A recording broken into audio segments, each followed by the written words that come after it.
வணக்கம். இது நம்ம கிச்சனில் நம்ம இன்றைக்கி என்ன பண்ண போகிறோம் அப்படின்னாக்க கராச்சி அல்வா பண்ண போகிறோம்.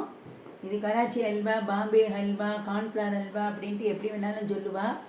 நம்ம இன்றைக்கி இது தீபாவளி ஸ்வீட்டாக இதை பண்ண போகிறோம்.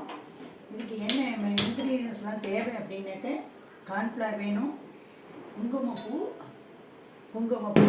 நறுக்கிறதுக்கு கொஞ்சோண்டு ஒரு ட்ராப் அளவு பால் வேணும், சர்க்கரை, ஏலக்காய் பொடி, நட்ஸு, நெய், அவ்வளோதான். இப்போ நம்ம ஒரு கப் கார்ன்ஃப்ளவரில் 2 கப்பு ஜலம் விட்டு கரைச்சி வச்சுருக்கோம். இப்போ நம்ம அடுப்பு ஆன் பண்ணியாச்சு. இப்போ இதில் 1க்கு 3 பங்கு சர்க்கரை போடப்படும். இதுக்கு மெஷர்மெண்ட் ரொம்ப ரொம்ப முக்கியம். நம்ம இந்த இதெல்லாம் போடணுங்கிறது இல்லை, கலரிங்லாம் போடுவா. நம்ம இன்னைக்கு கலர்லாம் போடலை, இதில் கேசரி கலர் போடுவா, அல்வானாலே ரெட் கலரில் இருக்கணும்ட்டு போடுவா. நம்ம அதெல்லாம் போடலை, ஹெல்த்துக்கு நல்லது இல்லை அப்படிங்கிறதுனால போடலை.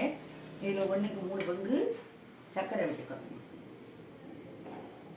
நீங்கள் அரை கப்பு எடுத்தீங்கன்னா 1.5 கப்பு, 1 கப்பு எடுத்தீங்கன்னா 3 கப்பு சர்க்கரை. ஜலம் இதுக்கு 2.5 பங்கு. எதில் எடுத்துட்டீங்களோ அதில் மெஷர்மெண்ட்டு 2.5 பங்கு.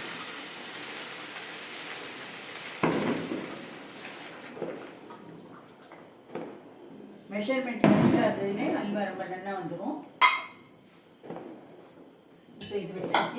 இப்போ இதுக்கு பாகு பழம் அதெல்லாம் வேணும் அப்படிங்கிறது கிடையாது. இது நல்லா கரைஞ்சி நல்லா கொதிக்கணும், அவ்வளோதான். இதில் குங்குமத்துக்கு கொஞ்சம் சூடான பாலை விட்டுட்டோம்னா இது நல்லா கரைஞ்சிரும். இந்த கலரே இதுக்கு போதும். சில பேர் எல்லோ கலர் போடுவா, சில பேர் ரெட் கலர் போடுவா. நம்ம அதெல்லாம் போடலை. இப்போ இதில் நம்ம கொஞ்சம் அல்வா வாசனைக்காக ஏலக்காய் பொடி போட போகிறோம். ஏலக்காயை இடுப்பத்தில் நல்லா ட்ரை ரோஸ்ட்டாக வறுத்துன்ட்டு ஒரு கரண்டி சர்க்கரையை வச்சு மிக்சியில் நல்லா பவுடர் பண்ணிக்கிட்டேன்னா ஏலக்காய் நைஸ் பவுடராக வந்துடும். இது நல்லா கரைஞ்சி கொதிக்கணும். அதுக்குள்ளே நம்ம இந்த குங்குமப்பூ பாலில் கரைச்சிப்போம். இது நல்லா ஒரு டேஸ்ட்டை கொடுக்கும். இது நல்லா கரைஞ்சி வர அளவுக்கு இப்படி நல்லா கரைச்சி இந்த சூடான பாலில் விட்டுட்டு இப்படி கரைச்சிட்டே இருந்தேன்னா இது நல்லா கரைஞ்சி வந்துடும்.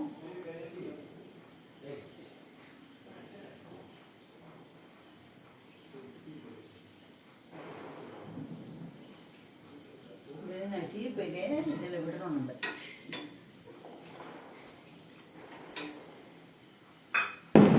கொதிக்கட்டும். அதுக்குள்ளே இதில் நெய்யை தடவி நம்ம வச்சுருக்கோம். அதுக்குள்ளே கார்ன்ஃப்ளவரை நீங்கள் உடனே கரைச்சிருந்தாலும் இது அடியில் போய் அப்படியே கட்டி ஆகிடும். அதனால இதை கரைச்சுட்டே இருக்கணும். நீங்கள் இந்தமாரி அடியில் போய் இருந்துடும். என்ன கை நாயில் எடுத்து விட்டுட்டு இப்படி இந்த விஸ்காலில் கரைச்சிக்கிட்டே இருந்தீங்கன்னா நல்லா கரைஞ்சிடும். இப்போ இது நல்லா கரைஞ்சி கொடுத்து அதுக்குள்ளே நம்மளுக்கு இங்கே சர்க்கரை பாகு கொதிக்கணும். நல்லா கரைஞ்சி ஒரு கொதி வரணும்.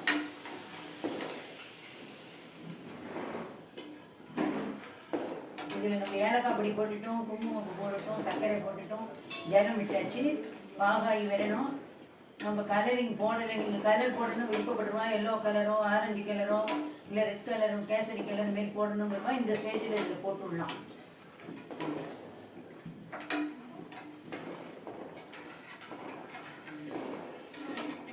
இது நல்லா கரைஞ்சி கொதி வரட்டும், பார்ப்போம்.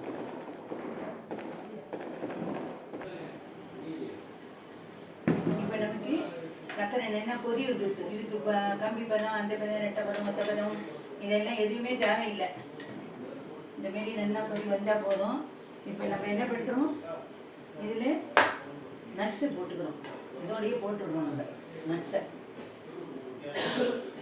இதுமாரி வேணுங்கிற அளவுக்கு நட்ஸை போட்டுட்டோம்னா போதும். அப்புறம் இதுலேயும் அதேமாரி துருவினதுலேயும் இந்த நெய் கிரீஸ் பண்ணி வச்சுருக்கோம் இல்லையா, இதுலேயும் இந்தமாரி போட்டு விட்டுறணும்.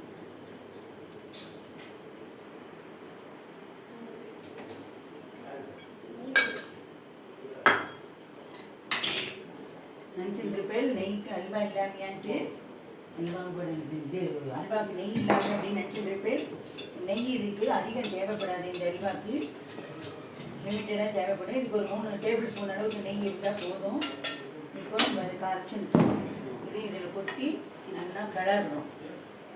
இது வந்து யங்ஸ்டர்ஸ் கூட பண்ணிடலாம். ரொம்ப சிம்பிள் ரெசிபி தான். மெஷர்மெண்ட் மட்டும் ரொம்ப கரெக்டாக இருக்கணும். நான் வந்து இதில் வெறும் பாதாம் மட்டும்தான் நட்ஸு போட்டுருக்கேன். நீங்கள் வந்து மெலன் சீட்ஸ் போடலாம், அப்புறம் பிஸ்தா பருப்பு போடலாம், வால்நட் போடலாம், முந்திரி இது போடலாம். திராட்சையெல்லாம் போடுற பழக்கம் இல்லை. போடணுன்னு விருப்பப்பட்டவா திராட்சையும் போட்டுக்கலாம். இதுமாதிரி நல்லா கொட்டி இந்த பழம் வந்ததுக்கப்புறம் இதில் கொட்டிட்டு நீங்கள் அப்படியே விட்டுடணும். 1 ஹவர் ஆகும். 1 ஹவர் 1.5 மணி நேரம் கூட ஆகும் அது செட்டிங் வரதுக்கு.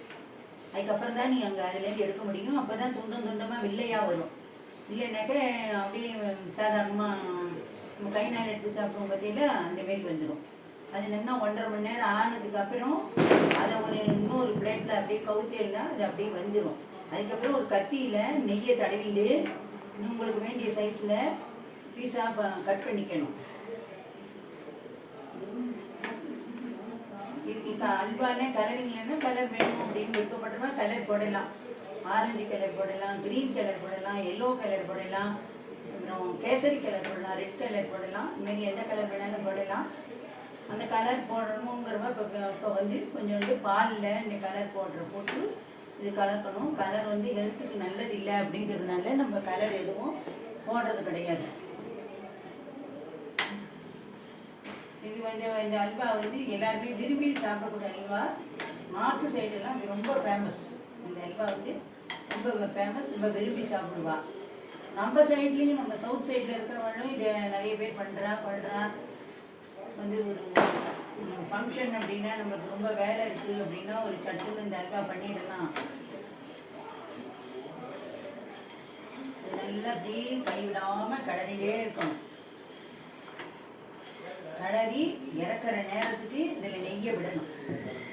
நெய்யை விட்டுட்டு ஒரு கிளறிட்டு இதில் தூக்கி நீங்கள் கொட்டிட்டேன்னா கராச்சி அல்வா ரெடி ஆகிடும். கராச்சி அல்வா, பாம்பே அல்வா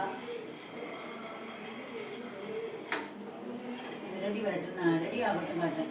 இதில் அல்வாலேயே நிறைய வெரைட்டி இருக்குது. ட்ரை ஃப்ரூட்ஸ் அல்வா பண்ணலாம், கோதுமை அல்வா பண்ணலாம், அந்தமாரி கோதுமையில் பால் எடுத்து அந்தமாரி பண்ணலாம். இளநீர் அல்வான்னு பண்ணுறப்ப புதுசாக அதுமாரி செஞ்சு பாருங்கோ. உங்களுக்கு சக்ஸஸ்ஃபுல்லாக வந்தால் பண்ணுங்கோ. அதுவும் நம்ம ஒரு நாளைக்கு பண்ணிக்கணும்.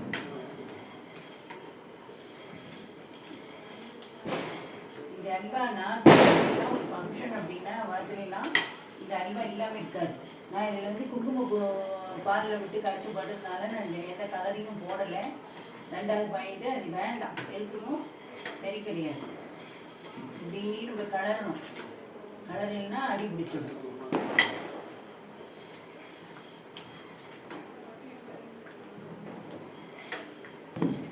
இந்த நட்ஸ் எல்லாம் நீங்கள் கட் பண்ணுறதுக்கு நட்ஸு கட்டுறதுக்கு அதை வாங்கி வச்சுட்டேன்னா அழகாக நட்ஸை கட் பண்ணிவிட்டு நீங்கள் இந்த மாரி வச்சுட்டேன்னா ஒரு டக்குன்னு அந்த நேரத்தில் நீங்கள் எல்லாம் நட்ஸு கட் பண்ணிட்டு இருக்கணும்னு அவசியமே இல்லை. இதுமாரி போட்டு ஒரு ஃப்ரீசரில் வச்சுக்கணுங்க நட்ஸ் எல்லாம். உங்களுக்கு தேவைப்படும் போது என்ன பாயசம் வைக்கிறீங்களோ இல்லை மாரி அல்வா பண்ணுறீங்களோ எதுக்கெல்லாம் நீங்கள் நட்ஸு போடணும்னு தெரியப்படுறீங்களோ கொஞ்சம் வந்து நெய்யில் வறுத்தும் போடுங்கோ. கொஞ்சம் இந்தமாரி கட் பண்ணினதையும் கொஞ்சம் எடுத்து போடுங்க. பார்க்கறதுக்கும் நல்லா எக்ஸலண்ட்டாக இருக்கும். டேஸ்ட்டும் நல்லா ரொம்ப டேஸ்ட்டாக இருக்கும். இன்னும் கொஞ்சம் இப்போ தான் இறுகிட்டு வருது. இன்னும் கொஞ்சம் கெட்டியாகிட்டு வரணும். நீங்கள் கொஞ்சம் தண்ணியை நின்றுக்கணும். இது தெரிக்கும். அதனால இதில் கொஞ்சம் இது இல்லாமல் கை மேலே தான் தெரிக்கணும். அடுப்பு மேலேயும் தெரிக்கும். கொஞ்சம் இறுகி வந்ததுக்கப்புறம் இந்த தூக்கி கொட்ட வேண்டியதுதான்.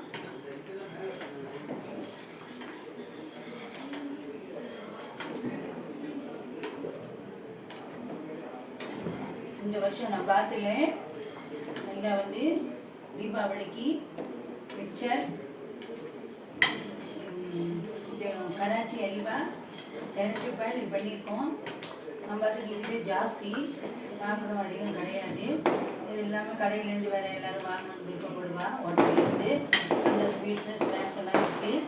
இந்த வருஷம் நம்ம இந்தமாரி தீபாவளியை கிராண்டாக சக்ஸஸாக செலிப்ரேட் பண்ண போகிறோம். பற்றியெல்லாம் இந்தமாரி வருது பற்றியெல்லாம் இப்போ 2 நிமிஷம் வச்சுட்டு இருந்தேன்னா நன்னா வந்துடும், ஜோன்னு வந்துடும், ஜோராக இருக்கும். நான் இது வரைக்கும் நெய் விடலை.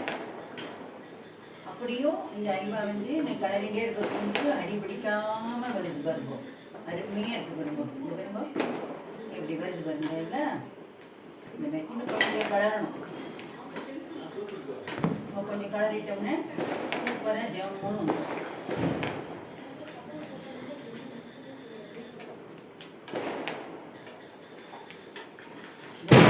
யங்ஸ்டர்ஸே இது பண்ணிடலாம். மெஷர்மெண்ட்டு மட்டும் கரெக்டாக நோட் பண்ணிடுவோம், இந்தமாரி பண்ணிவிடுவோம். கொஞ்சம் நல்லா இடிக்கிட்டு வரணும். சில பேர் இதில் கூட ஜலம் விட்டு கரைக்கிறதுக்கு பதிலாக பாலை விட்டு கரைச்சிப்பான். காய்ச்சின பாலை ஆற வச்சுட்டு அந்த பாலை விட்டு கரைச்சி பண்ணலாம். அது ஒரு டேஸ்ட்டாக இருக்கும், டிஃப்ரெண்ட் டேஸ்ட்டாக இருக்கும். நீங்கள் விரும்பினீங்கன்னா அந்தமாரி கூட பண்ணி பார்க்கலாம். சூப்பராக இருக்கும், டேஸ்ட்டு ரொம்ப நல்லா இருக்கும். மில்க் ஸ்வீட் டேஸ்ட் இந்தமாரி குங்குமம் போட்டு கரைச்சி விட்டு பாலில் ஜலம் விடாமல் இந்த அல்வாக்கு பால்லையும் கரைச்சிட்டு இந்தமாரி பண்ணிட்டேன்னா அல்வா வந்து ரொம்ப எக்ஸலண்ட்டாக வந்துடும். நீங்கள் கடையில் வாங்குறத விட சூப்பராக வரும், ஜம்முன்னு இருக்கும். ஆனால் இது நல்லா நீங்கள் 6 பீஸ் போடணுன்னா 1.5 மணி நேரம் ஆகும்.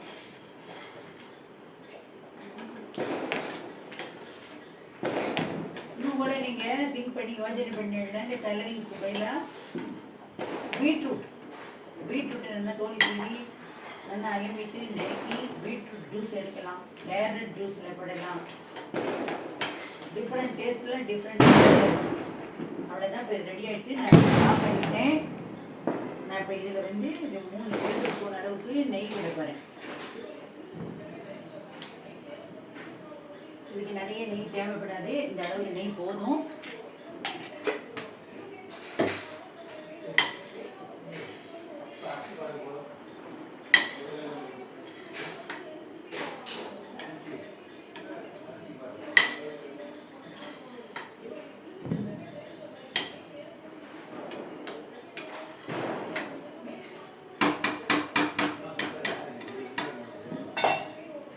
இப்போ நான் வந்து இதில் நெய் தடவிட்டு இதில் நான் நட்ஸை வந்து பாதாமை தூவி வச்சுருக்கேன். இப்போ இதில் நான் இதை வந்து கொட்ட போகிறேன். இதான் பதம், ஊற்றும் பதம் இதுமாரி.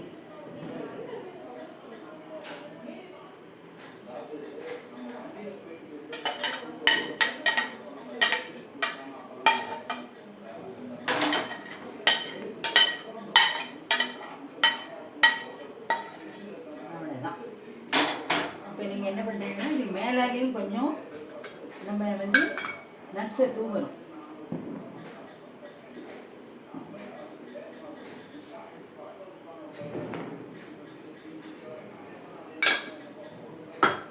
இப்போ அது நல்லா ஆறட்டும்.